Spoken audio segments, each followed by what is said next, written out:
Welcome, everybody, and welcome, Pavlina. Thank you so much for having this conversation with me today. And I'm really excited to hear about your near-death experience. And we get to shine some light on this experience of life after death. And I just love that so much. So Mm-hmm. thank you so much for being here. Well, thank you so much for inviting me. Yeah, so the story happened when I was in my 20s. I was at a party, and after the party, I had a choice to either drive with my drunken friend in his car or walk home alone, which I've done many times, so I chose that route. And I was walking home. It was about maybe 30, 40 minutes.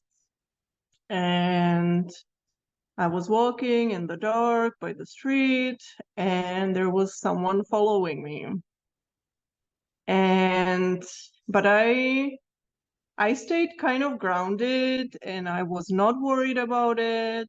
I'm like, I'm not gonna call anything bad. But it was actually like first time that I walked there so many times with friends by myself, and no one ever like followed me. But this was like the first time. And so it felt a little creepy, but I just trusted the universe and walked. And that person actually eventually went in front of me, and I felt a little sense of relief, but only until the moment where he stopped and actually very straightforward said, "I'm gonna rape you." Oh my God. And yeah, I was shocked, and we started kind of fighting. It was after rain, it was a little muddy, and I'm like, no, this is not going to happen. I was just determined nothing will happen. So we kind of fight it. And then he tried to choke me. And that's actually how the near-death experience happened, that he choked me so much that I became unconscious and kind of went through that tunnel, how a lot of people describe, where on the sides you have like glimpses of your life, and you just go through the tunnel following that white light. And then it felt like at the end of the tunnel, there was someone. I always believed there was some kind of angel or something like protecting me. And it actually like brought me back. I like woke up. I had like no clue what's going on for some time. And even that man, he looked very shocked. So it took me actually until probably the next morning to like process the whole thing, where I probably looked dead for him too. And it freaked the shit out of him also. And he was just like in disbelief sitting there, and I just like stood up and I'm like, I'm going home. I said it and I left. And I was very dirty. And I got to our house. I took everything off in the hallway, went to sleep. I couldn't sleep much. I was just like trying to process the whole thing. And then in the morning, there was like part of me was in so much disbelief. I was like, did it really happen? Was it a bad dream, or, what's going on? So I went to the hallway to see if my dirty clothes are there, and everything was there. So I was like, oh my goodness. So I was kind of determined that I need to tell so many women that I knew a lot of girls like walking home by themselves. So I was kind of on a mission to tell as many people as possible. And it always felt very good to talk about it, just get it like out of the system. So I talked to a lot of people. It got to a point where even I think she was my German teacher, she told me that similar story happened to her.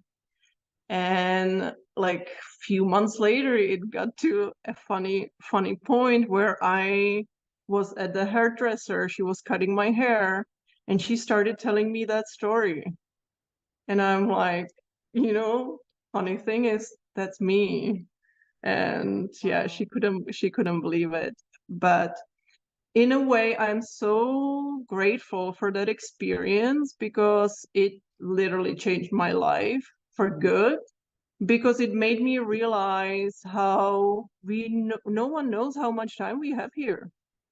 Like, we all can die tomorrow, and we need to live our life to the fullest and just be grateful for every single day. And I was just like, after that, I'm like, I'm changing my life. I'm leaving, I'm traveling the world. I'm just not gonna sit here like most of my friends, just drinking and smoking weed. I'm like, this is not my life. I want something more from my life. So, like, I don't know, 5 months later or 6 months later, I left my country. I Mm. went to Germany for 1 year. I always wanted to go to Spain, but didn't work out with visa. So in Germany, they were like, you have to go to United States. And so I was like, okay, I will go. There was part of me, I always wanted to go to California. Didn't know why, but didn't make it to California right away. First, I was like in North Carolina, then in Chicago, and then we moved to California.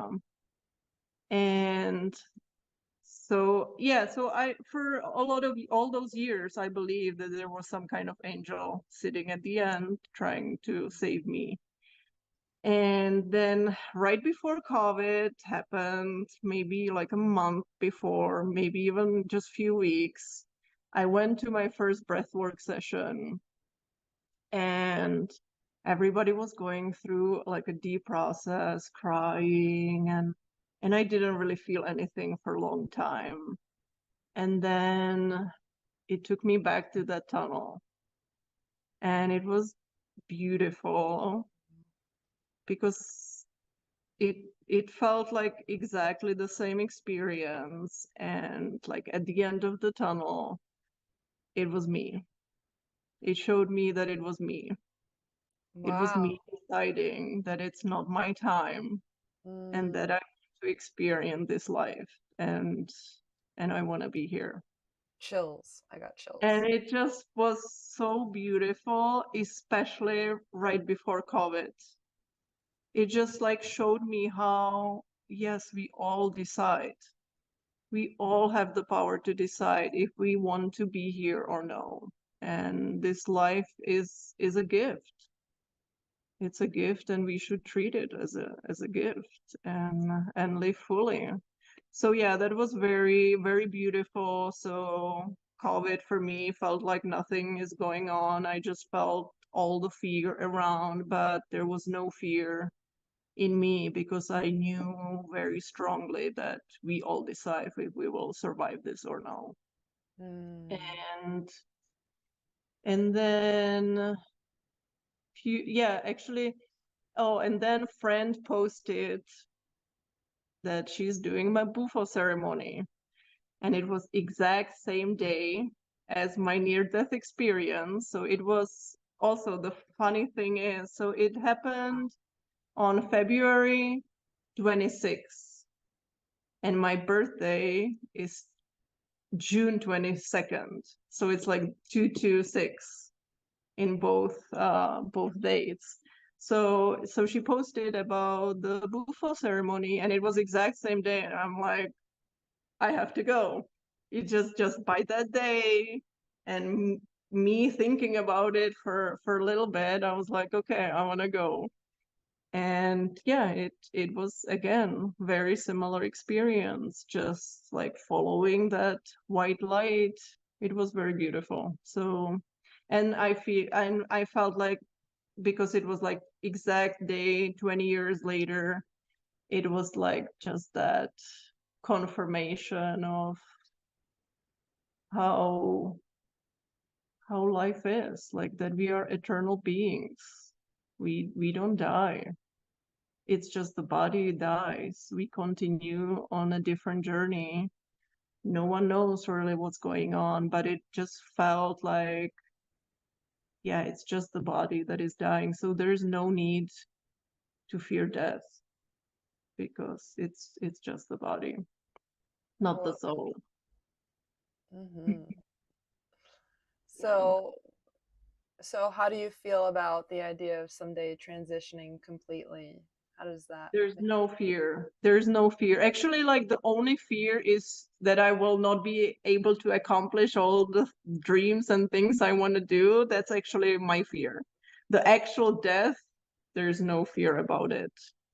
And this is little like making some people uncomfortable that know me, that when someone dies, I I don't feel all the pain that they are feeling, because in a way I like it, I celebrate it. There's nothing sad for me.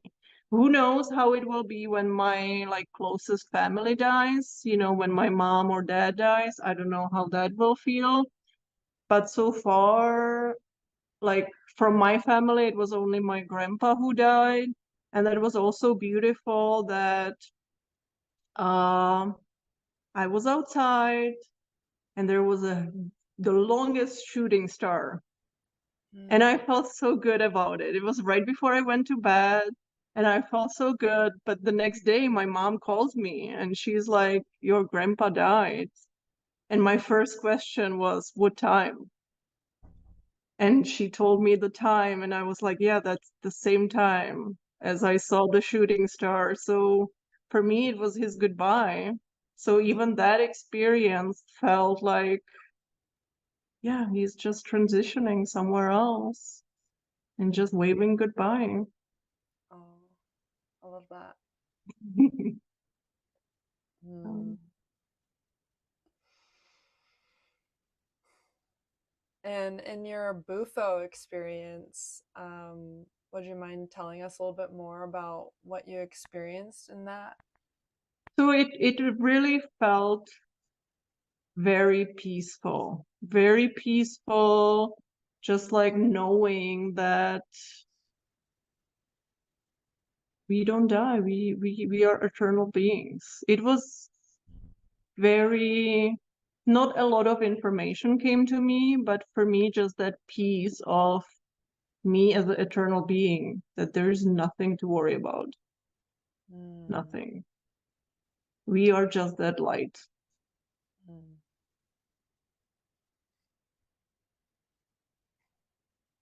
That's So beautiful. ready to die any day. That's No, a but good for me feeling. it's definitely there is more fear of, you know, having so many dreams, and also because it gave me that encouragement, you know, do all the things you want because you will regret the things you didn't do. So it was just that motor or that push to do things, and now I've done a lot of things and know it's possible, so keep dreaming Hmm. and do. Yeah, we can all do it. And your beautiful house was one of your dreams. Yes, yes, yeah. And It's made of, garden and yeah, yes. it's made of straw bales, right? And Yes. that's awesome. Yeah, it's full of sun. All the sun that was trapped in that straw is in our walls. So Mm. yeah, that's why the energy feels different. Hmm. All non-toxic materials, right? Yeah, yeah, That's awesome. yeah. What other dreams do you have? Well, so my dream was to grow as much food as possible. So that mission is ongoing and it's amazing. It tastes so much better. There's a lot of countries I still want to visit. They visited a lot, but there's still a bunch of more. So that's one of the dreams for sure. And yeah, definitely even like help people to not waste their life and like erase their limitations, because all the limitations are just in our head. Like we can do so much more, but because of all our limiting beliefs, we don't do them. And so, yeah, that's for me. When like hosting the woman circles, I just see the limiting beliefs. So I know I have to do something about that. Mm-hmm. Mm-hmm. Your women's circles are so powerful and such a beautiful space for all of us to be nourished and get the medicine that we need. And sometimes that medicine is bitter and sometimes it's sweet, Oh and yeah. but it's always perfect. Yeah, it's not Exactly always what we want to hear, right. but because we love each other, someone needs to say it.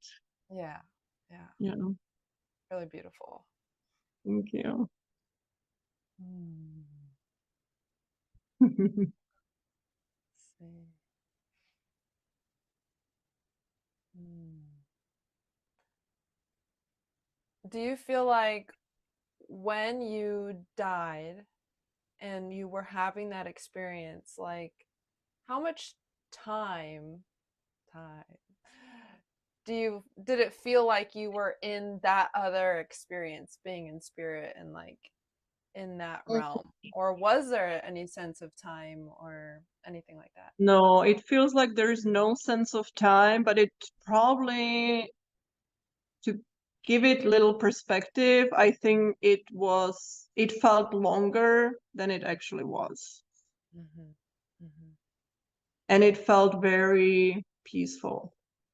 Even though that guy was like choking me, there was instant like feel of peace.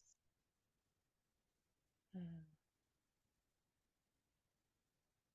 And when you came back, um was he like, I know you said he seemed scared, when you came back, did that like shift things to where you were able to like get away, and or like how was that experience like? So he was just like sitting there in, yeah, kind of fear and not knowing what really actually like happened. And for me, it was just like I stood up and I told him, I'm going home, bye. And I left. Wow. And even that, I just felt peace of he's not gonna follow me anymore. Because Mm, that fear in his face told me everything, that it was probably as scary experience for him as for me. Even hopefully though that. for me it was not actually scary, but like that initial where he said, I'm gonna rape you. Yeah, there was a glimpse of fear, but I was just trusting that nothing will happen, and nothing happened. I was just very muddy. That's Yeah. good. And hopefully that experience for him like woke him up to like what you're I doing hope is so. wrong. Yes, I hope so. Yeah, I hope so. There was part of me where I was thinking, do I report it? But in that morning, I was like, I don't even know how he looked. I don't want to go through that phase of I will, need to draw a picture how he looked, or try to go through that. So for me, it was like more like tell as many women as possible to be careful, Mm. Mm-hmm.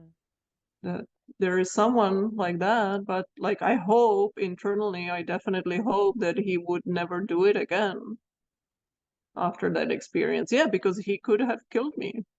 Mm-hmm. Maybe if my will was not as strong, he would. Who knows? Mm. Crazy. Yeah. And stuff like that totally happens. It's like it's sad, and Hmm. Yeah. but it's good that we are able to shine light on this Yeah. and, Yeah. warn Yes. people. Yeah. And I definitely believe that it had to happen for me. It was such a life-changing experience. So I actually feel so good. And there is a lot of bad things that I see happening for a lot of other people, but also I see them as good because oftentimes something needs to shake us up. Yep. Hmm. Yeah. Because if it's easy, nothing's going on, then we just continue being in our comfort zone. And that's not going to take us anywhere.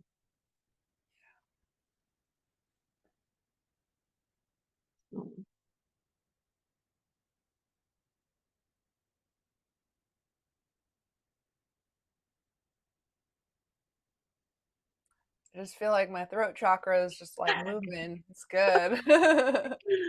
Yeah. Mm.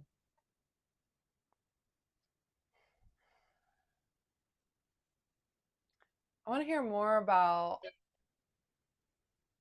like what makes you feel alive? Like what makes you feel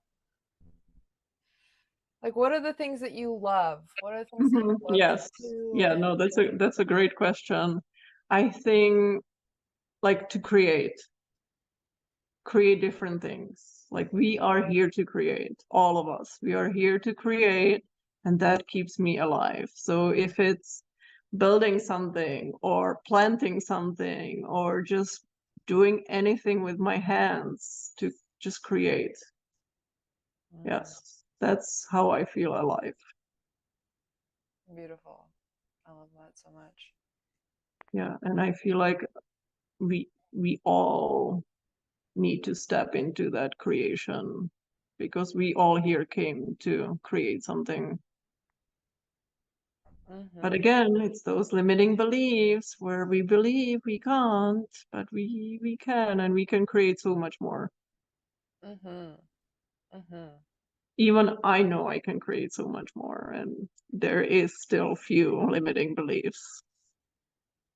Yeah. Uh, It's a journey. it's a journey. It's never-ending journey, but Mhm. it's beautiful. Yeah. Mhm. If you had to select like three different archetypes or like energies that you feel very connected to, what would they be? Like medicine woman, um, like artist, gardener. Like what would three archetypes be that you really resonate Hmm. Let me think about it. Well, definitely mom. with? Mm. Yeah. Um, yeah, there's something about Gardner. Well, my maiden name is actually Gardner. Really? Oh my gosh, that's so funny. That's But I awesome. I never guard garden until I changed my name, my last name. So That's that's a funny. funny thing for sure.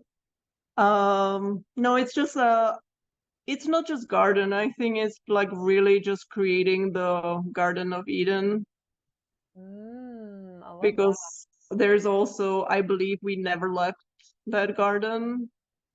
But Oh. yeah, there's part of me who wants to create that Garden of Eden here.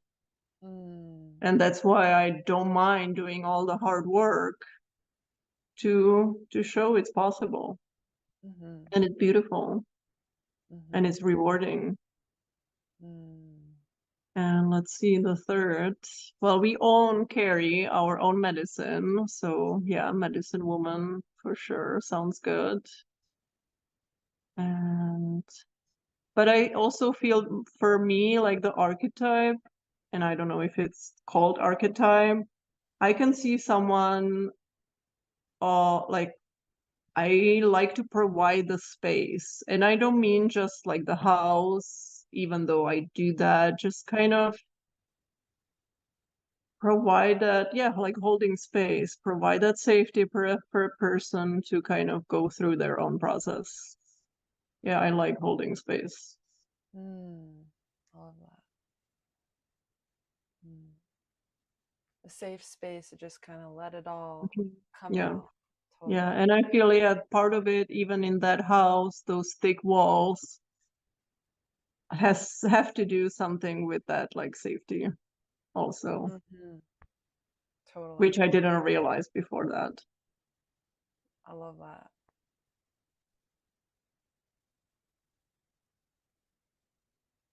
And I love that like you do the Airbnb stuff too. And Mhm. so people can stay and, you know. Yes. And it's amazing that even for the Airbnb, so people usually come here just to attend weddings or go wine drinking, wine tasting, and they can feel the energy. They feel all the work that's been done Mhm. here. So yeah, they feel the medicine. And I love that because it's usually those people that are not super connected, but they That's feel it. So yeah, it makes me happy every single time they tell me that they feel it. oh, I'm getting chills again. Yeah. I love your home so much. Like, definitely just feels like another home, you know, Hmm. home away from home. Yeah. Yes. Thank Mhm. you. Mhm. Yeah, and there's definitely like part of me where I go back and I'm like, is this even real? So yeah, sometimes like, did we really build it? Like I have to like, yeah, remind myself, yeah, you did. Amazing. Because it sometimes feel unreal even for me. Yeah. A dream come true. Yes, yeah, for And you're on sure. 5 acres, right? Yes, yeah, almost 5. Yeah. Nice. It's a lot of work, especially in the spring, but it's beautiful. Yeah. Yeah, I'm a little addicted to plant new trees. Every time I see a variety I don't have, I want to grow it. That's Ian too. Like Yeah. he's constantly collecting plants. Like we can plant this It, and that. yeah, Fun. that's my addiction for sure. And I think it's the best addiction to have. For sure. From all the addictions, this is a Right. good one. Yes. Hmm.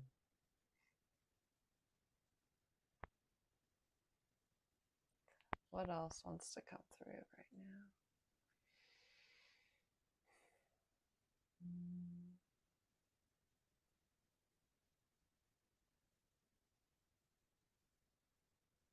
I don't know.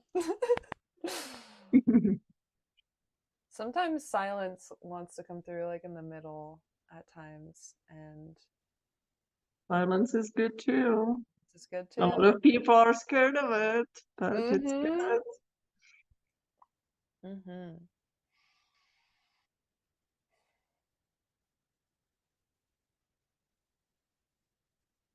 So the breathwork experience that you had where you re-entered that space, um, what else wants to come through about that? About like you didn't have any kind of idea or intention of going back to that space, No, right? It just kind of no, opened. there was no intention. I actually just went to the breath work because a friend told me about it. I didn't do any research or anything. She just said, "You will love it, go." And I went. I don't think I set any intentions or anything. And it took a long time. Like everybody was already going through a process. And for me, there was not much really going on until towards the end. It took me there.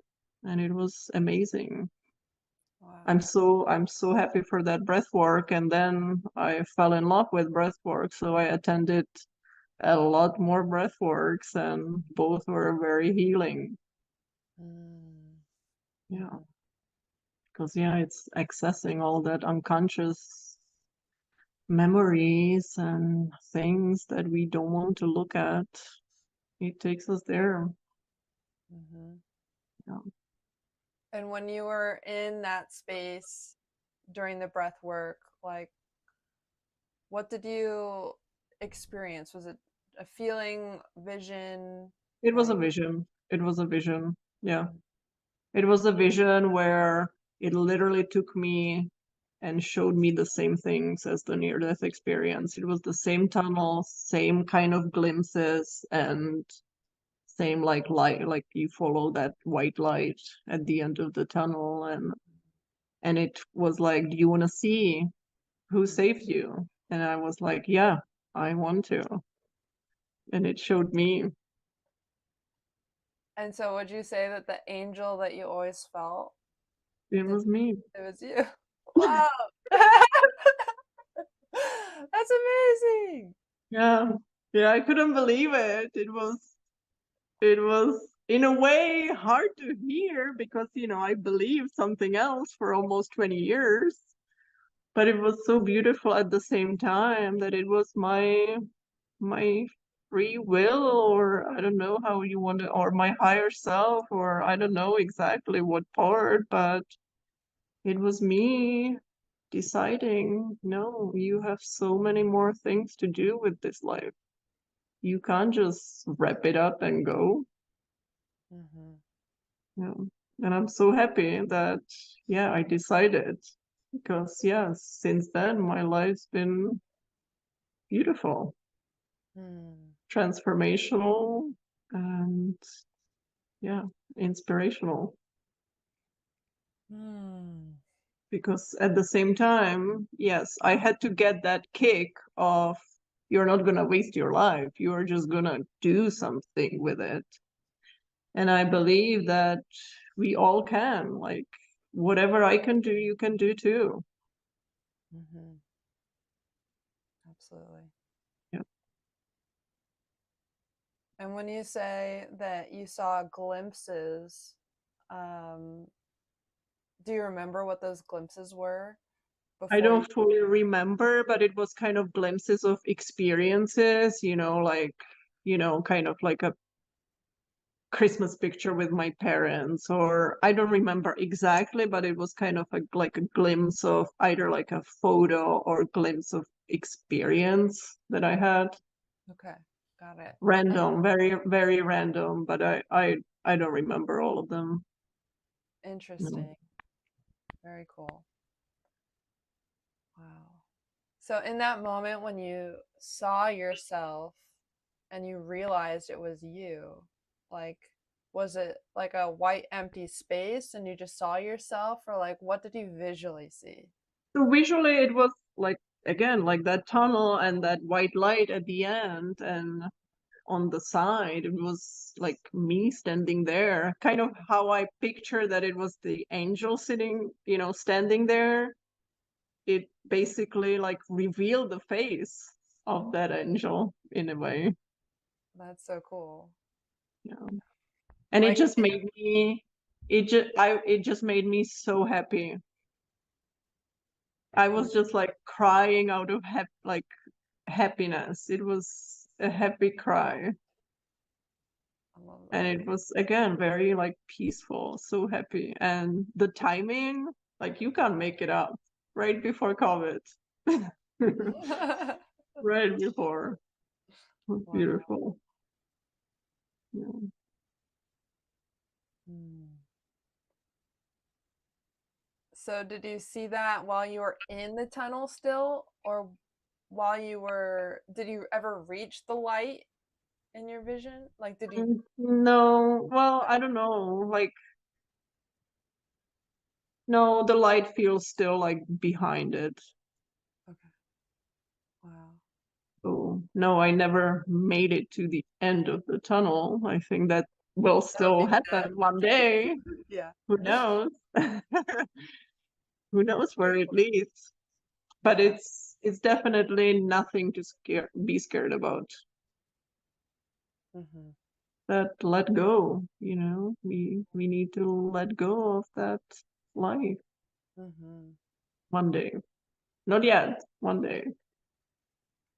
And earlier when you were talking about how um, you don't feel the sadness or like the grief that some people do when someone has Mhm, passed in their life, I also feel that way.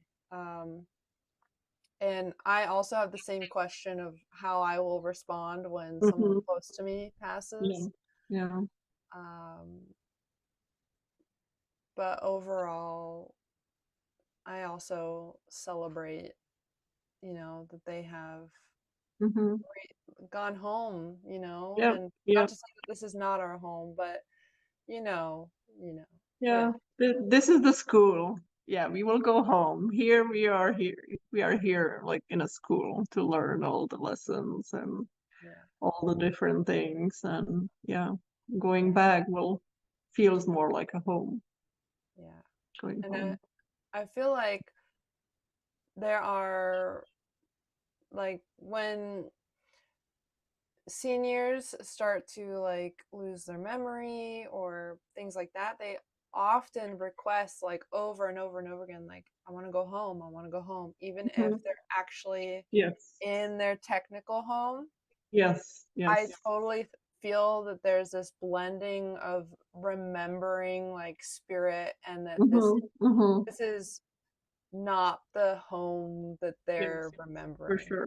Yeah, Yeah. for sure. And it's also because a lot of seniors are not dying at actual home. A lot of them are in a hospital or different setups. So yeah, that cry for even that actual home is real. Yeah. And I see it how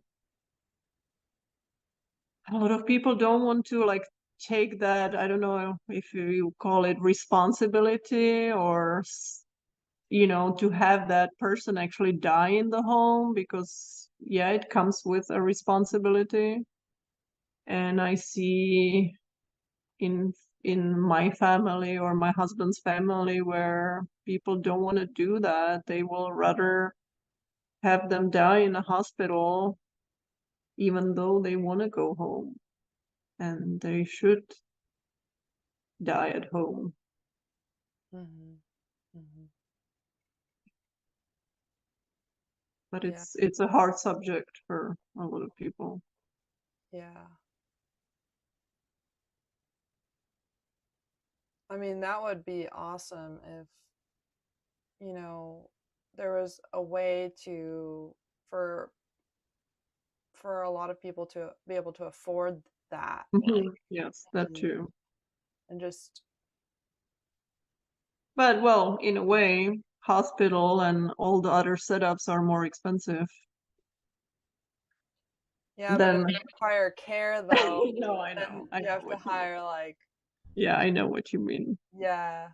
But yeah, I mean, in an ideal world where money doesn't rule, then Yeah, yeah, I yes, that would be amazing for everybody to, yeah, for sure.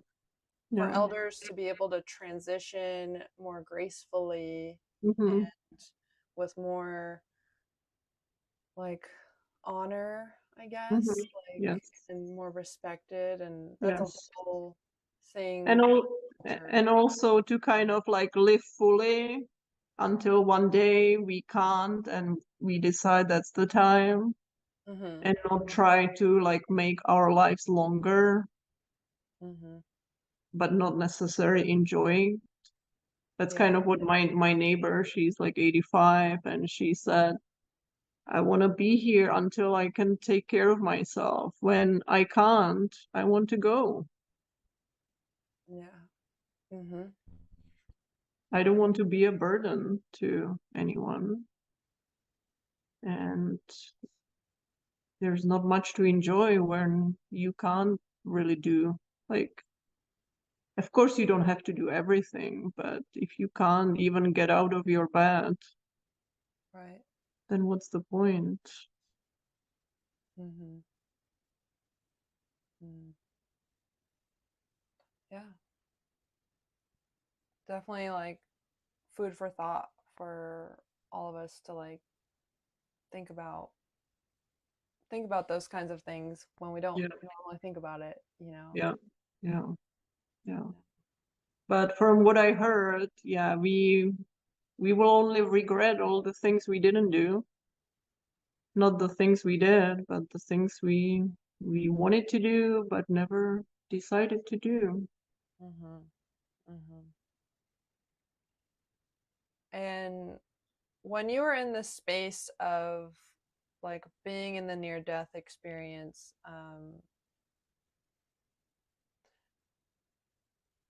you didn't feel any sense of judgment, right? Mm-mm.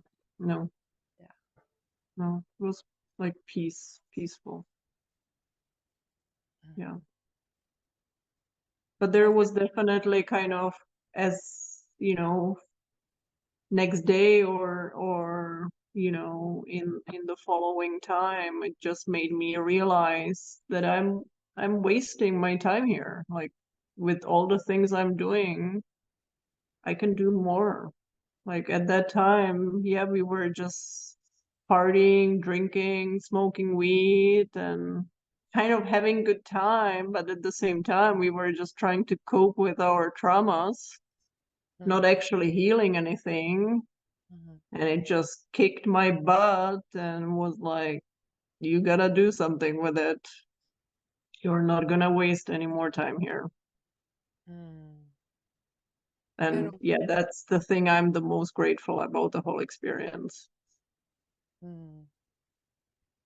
And what have you found that's really helped you transform your trauma, like release it and heal? And what are things that you go to, or tools or books, or what are things Mhm. that really helped you with that? Well, my first kind of book that started the whole transformation was The Four Agreements with Don Miguel Ruiz. So Great that book. was kind of the start. Yeah, it was a lot of books like Heal Your Life from Louise Hay and a bunch of different books. Then later it was definitely plant medicine. And the women's circles were a big part of it too, where I thought my traumas are so bad, but then hearing other stories, I'm like, it wasn't that bad.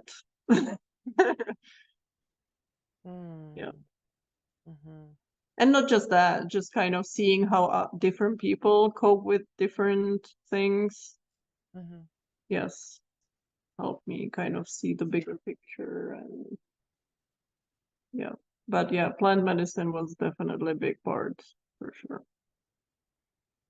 And besides Bufo, and like, is there a particular medicine that really helped you with something, or um like, is there one that stands out more than the others, or are they all just equal in your mind? Like, what's helped you? Hmm.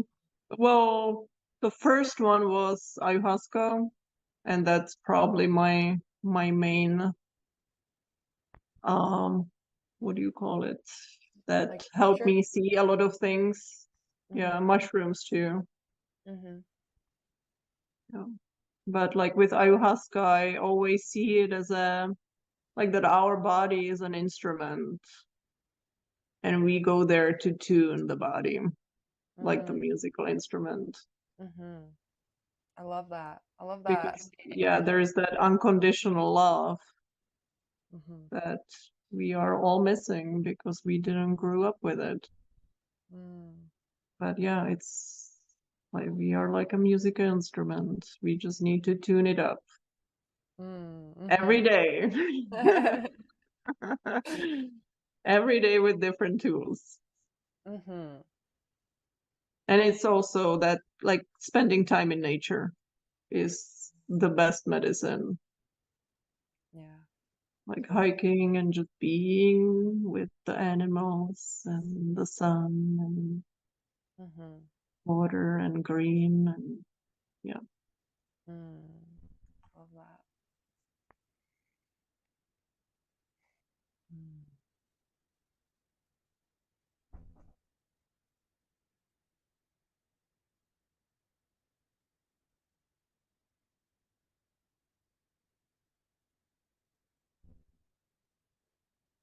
Do you play any instruments? No, not really. And but I come from musical family and I'm the only one who never played anything. And I'm like, That's what happened? cute. But my daughter wants to teach me piano and guitar now. So, Oh, that's exciting. you know, Cute. Love that. she loves the music. So happy for that. Mm.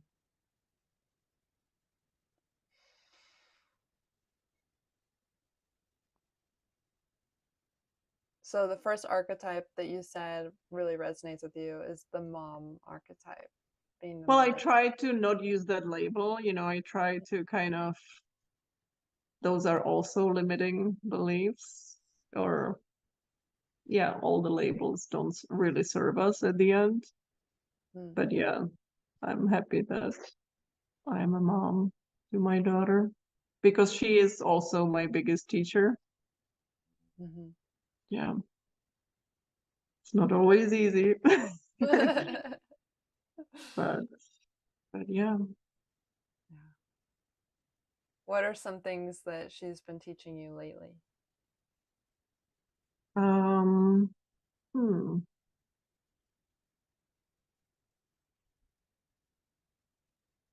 that's a tough question,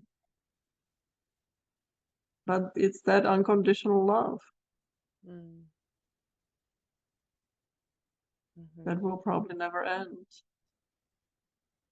Yeah. That's beautiful. Like practicing staying in that state of love. Hmm. And also that, we all need to find more time to play. Like, Mm-hmm. we came here to play, even as adults. Mm-hmm. We came here to play. And I hope more people like play even at work, like their job will be the play, Yes. because that's like we learn the most through mistakes, but playing as well. Mm-hmm. Yeah. Yeah. Experimenting, exploring, trying things, Yeah. Yeah. seeing what works, seeing what doesn't Yeah. work. Yeah. Yeah. But my daughter was definitely the biggest kind of driving force of the lifestyle I wanted to create, because I personally hated school myself, so I wanted different things for her. Mm-hmm. We try to spend as much time outside, and it's basically just unschooling. And so when I came to United States, I was a nanny for many years. Yeah, so I was a nanny with few different families, and just seeing that, I just decided, like, I don't want to live my life like that. Just like work and have my kids with a babysitter pretty much for most of the day. And then I heard about unschooling, and like the minute I heard about it, I was like, this is what I want. Mm. So I knew about it before I conceived. So I think she definitely chose me for that. um, because I just let her do what she wants to do. And I just want to be a good example. So she sees me having few part-time jobs. She sees me create, so she naturally wants to create as well. Mm-hmm. She's very creative, very good with her hands, loves music, and that's like more important for me than any other things that kids learn at school. Mm-hmm. Mm-hmm. Mm-hmm. Freedom, true freedom. Yeah. Yeah. And also kind of just like be herself, that she doesn't need to take so many years to find herself again. How so many people or kids get disconnected in school and different programs, and then it takes us most of our adult life to find our true self. And so my goal is to protect her from that, so she's always herself. And Mm-hmm. and we all came here, we knew what our mission was. We just lost it. So Mm-hmm. I just hope it will always stay with her and it will be very clear for her when the time comes. Yeah. Yeah. That's very true. Like, I think, for the most part, people who have only ever been in public school, like myself, I totally agree with that, feeling disconnected and trying to live up to certain expectations, feeling Yeah. very stressed Yes. with trying to perform and Yes. like a lot of this up and down with like worthiness because Yes. I'm not performing. Um, so totally. And Yeah. then being in a room like all day and then having to come home and do more work. And Mhm. Yeah.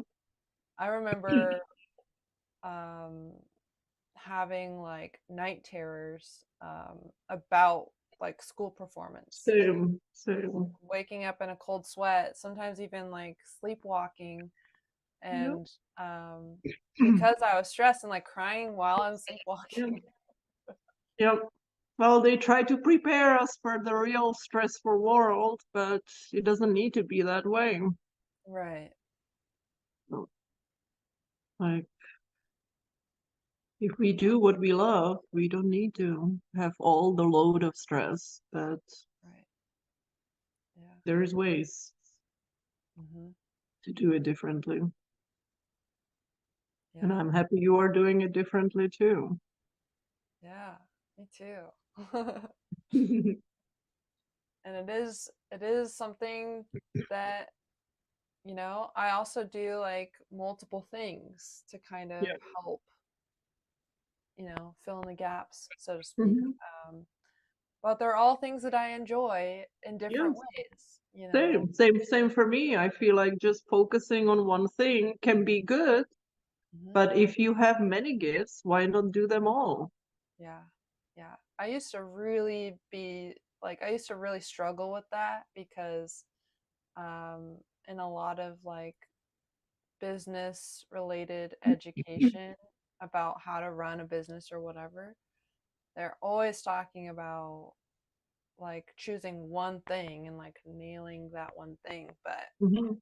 I just feel like I don't know that that's completely natural to everybody. Like sometimes you have multiple things and multiple desires and Yeah. multiple talents, and it's totally okay. And Yeah. you're I- able to do multiple things, Yeah, and for sure. you Yeah, don't that's have to me nail it too. down if that doesn't feel natural. So Yes. Yeah. Yeah. For one person, it can be that one thing, but not for us. yeah. Yeah. Yeah, yeah. So it's totally okay to be a multi-passionate human, is what I like to say. Mhm. Like Yes.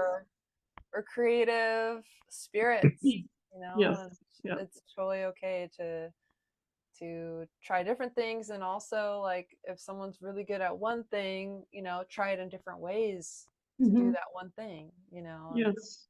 Yeah. endless possibilities.